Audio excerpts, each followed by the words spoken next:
Massive discourse around drugs in Bollywood is going on. This started in Bollywood by Bollywood celebrities, reached Parliament, and now is jostling somewhere between reality and fiction.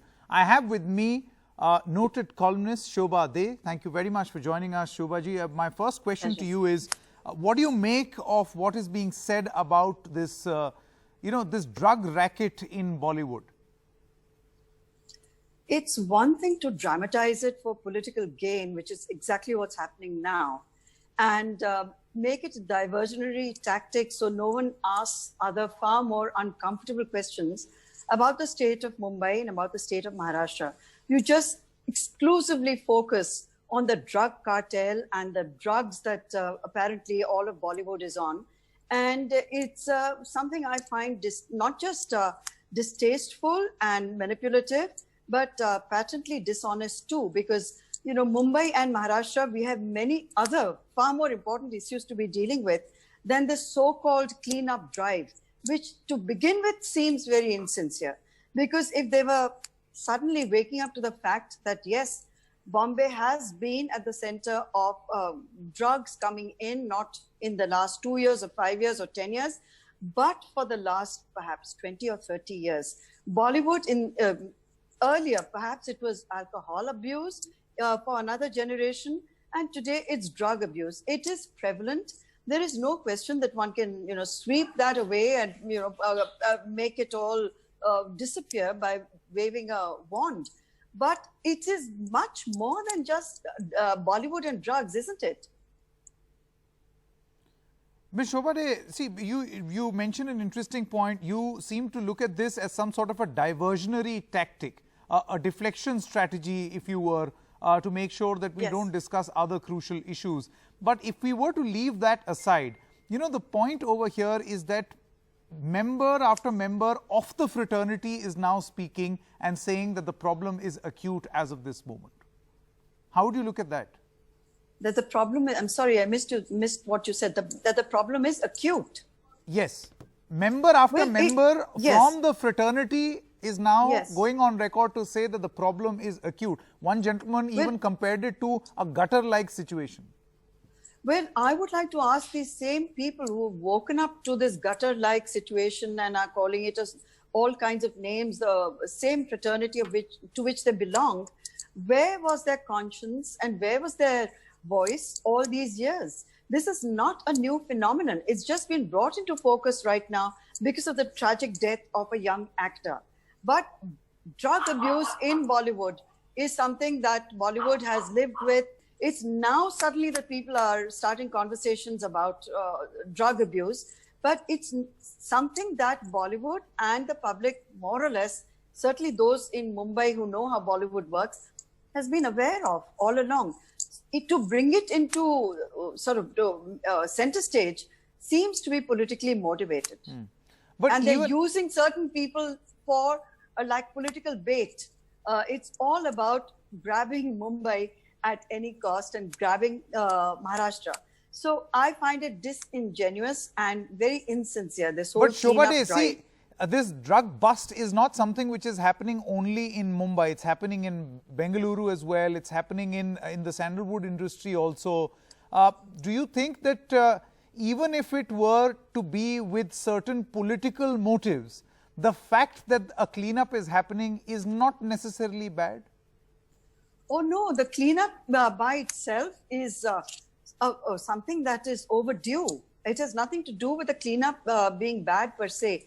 I'm just kind of questioning the timing of it, and also that so far there have been something like 16 or 18 arrests of, they're not the big players. Why isn't someone going after, like to borrow from Supriya's quote about there are bigger fish to fry? She said it in the context, of course, of Kangana. But yes, there are bigger fish to fry. So why go after these guys? Why not really go for the biggies? Why not go not just for the big stars who people have been talking about and not daring to name? And why name, starlets and people on the more or less newcomers and people on the fringes of Bollywood? Not just that, even these chaps who've been arrested, the so-called drug dealers and peddlers, These are not the people who control the trade. The people who control the trade are hand in glove with the politicians and with the police. So long as you keep running away from that, it's going to be, like I said earlier, it's just going to be something that's going to distract people from the main game. Is that why you call it insincere? Because Yes. The government seems to be going after the foot soldiers rather than the masterminds? Yes, absolutely right.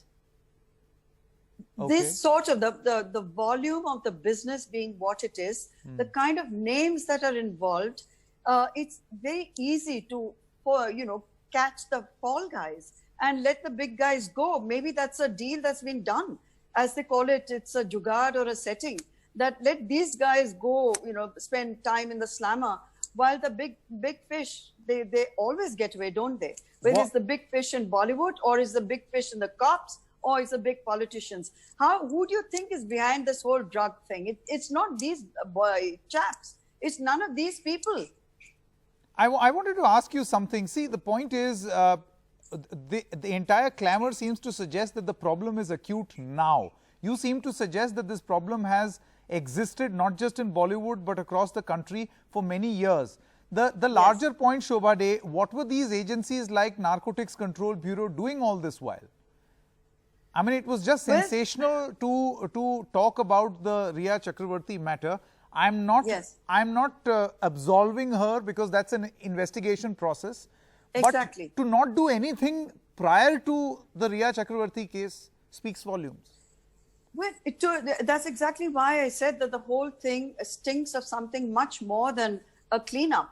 It seems like they're out to get a few people just to show the public at large that we are doing our job. But they've obviously been sleeping on that job for the last decade or more, where it's not new. The drug scene across India, and certainly in Bollywood and in the fashion world and so on, and with political circles, you name it, those people who can afford it have been, abusing whatever those indulgences are. And, if you have the money, you snort. Shobha De, my final question, where does all of this leave Bollywood? Well, at the moment, Bollywood seems to be fighting its own internal battles and its own internal wars. There seem to be camps out there, those who support the cleanup and those who feel that Bollywood is being shamed and blamed, whereas there are so many other professions out there who are equally culpable, but they get away with it. Though Bollywood, as Jaya Bachchan has been pointing out, has contributed so much in terms of the taxes some of the stars pay, as well as standing by whenever there's a national calamity. All that is true. But at the same time, it just seems to be a cherry picking, because you're picking people who seem to be targets for political reasons and for no other reasons at all.